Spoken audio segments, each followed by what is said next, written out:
Assalamualaikum warahmatullahi wabarakatuh.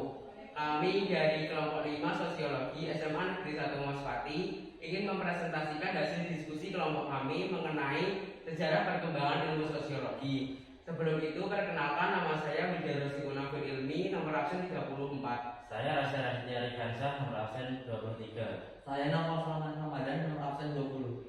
Saya Sobra Salsabila, nomor absen 30. Saya Madagaila Auralia, absen 04. Saya Jawa Adilita, absen nomor 7. Pengertian: sosiologi adalah ilmu sosial yang mempelajari setiap kehidupan masyarakat. Kata sosiologi berasal dari bahasa Latin yaitu socius dan logos. Socius berarti teman atau kawan, sedangkan logos yaitu ilmu. Secara harfiah, sosiologi adalah ilmu yang berbicara mengenai masyarakat. Istilah ini pertama kali dikemukakan oleh Auguste Comte dalam bukunya yang berjudul Course of Positive Philosophy pada tahun 1844. Istilah sosiologi pertama kali digunakan oleh Auguste Comte dan kemudian diperluas menjadi suatu disiplin ilmiah oleh Emile Durkheim. Perkembangan sosiologi sebagai ilmu dibagi menjadi 4 tahap, yaitu masa abad pertengahan, masa abad Renaissance, masa sosiologi sebagai ilmu tentang masyarakat dengan menggunakan metode ilmiah dari keilmuan lain abad ke-18 Masehi, dan masa sosiologi sebagai ilmu dengan metode ilmiah yang mandiri abad ke-19 Masehi. Sosiologi memiliki objek kajian yang jelas dan dapat diselidiki melalui metode-metode ilmiah serta dapat disusun menjadi suatu sistem yang masuk akal dan saling berhubungan. Objek kajian utama dalam sosiologi ialah struktur masyarakat, unsur sosial, sosialisasi, dan perubahan sosial. Cabang-cabang ilmu sosiologi bersifat gabungan antara ilmu tentang gejala sosial yang terjadi dalam masyarakat dan ilmu-ilmu lainnya. Sejarah perkembangan ilmu sosiologi. Sosiologi didirikan oleh orang Yunani kuno. Awalnya, sosiologi bersatu dengan ilmu filsafat sosial. Dipisahkan karena kemudian diskusi masyarakat berkisar pada hal-hal yang menarik perhatian umum, seperti perang, konflik sosial. Dalam buku Sosiologi Society Living in Society 2007, pada abad ke-19, seorang filsuf Prancis bernama Auguste Comte mengungkapkan keprihatinannya tentang keadaan masyarakat Prancis setelah revolusi Prancis Bumi. Dampak revolusi menimbulkan perubahan positif dengan munculnya suasana demokrasi, tetapi juga membawa perubahan negatif. Perubahan negatif berupa konflik kelas yang menyebabkan anarkisme di masyarakat. Konflik dipicu oleh kurangnya pemahaman untuk mengatasi perubahan atau hukum seperti pengetahuan stabilitas sosial. Dalam kondisi seperti itu, Auguste Comte menyarankan bahwa studi tentang masyarakat harus dikembangkan menjadi ilmu yang mandiri, sitis di mana sosiologi lahir sebagai cabang termuda dari ilmu-ilmu sosial.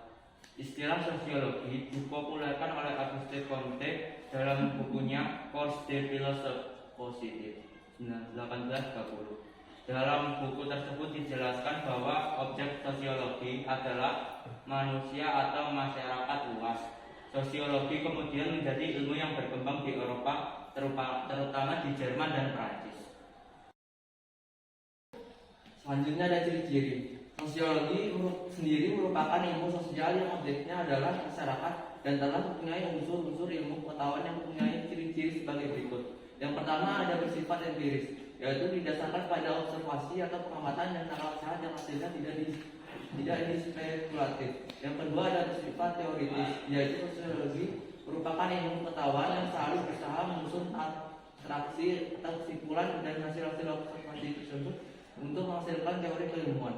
Yang ketiga ada sosiologi bersifat kumulatif, yang artinya teori dalam sosiologi dibentuk atas dasar teori yang sudah ada sebelumnya, kemudian diperbaiki, diperluas, serta diperdalam. Yang keempat ada sosiologi bersifat non-etis, artinya sosiologi tidak mempersoalkan baik buruknya fakta, tetapi lebih penting menjelaskan fakta tersebut secara analitis dan apa adanya. Hakikat ilmu sosiologi. Hakikat sosiologi sebagai ilmu pengetahuan sebagai berikut.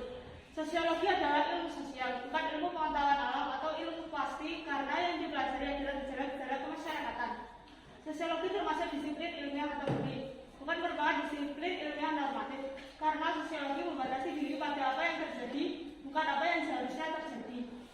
Sosiologi termasuk ilmu pengetahuan murni dan dalam perkembangannya sosiologi menjadi ilmu pengetahuan terapan.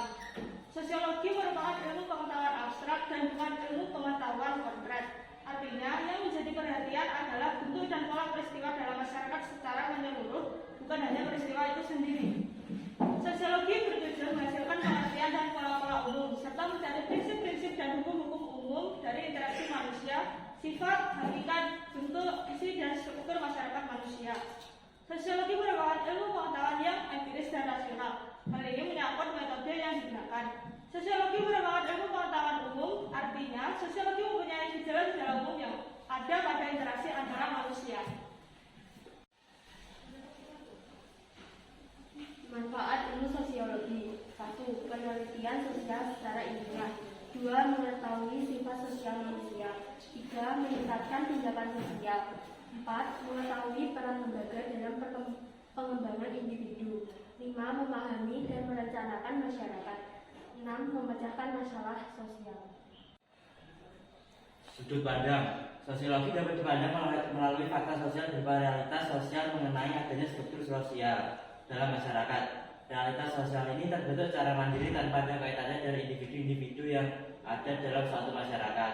Fakta sosial ini berbentuk seperangkat aturan dalam masyarakat yang terpisah dari masyarakat, tetapi tetap mempengaruhi perilaku sosial dari masyarakat tersebut. Kesimpulan pengertian ilmu sosiologi adalah ilmu yang mempelajari tentang kehidupan manusia yang bersifat sosial dan dengan berbagai macam ras, adat, bahasa, suku, dan bangsa. Terima kasih karena sudah menonton presentasi ini dari awal hingga akhir. Kurang lebihnya mohon maaf. Wabillahi taufiq wal hidayah. Wassalamualaikum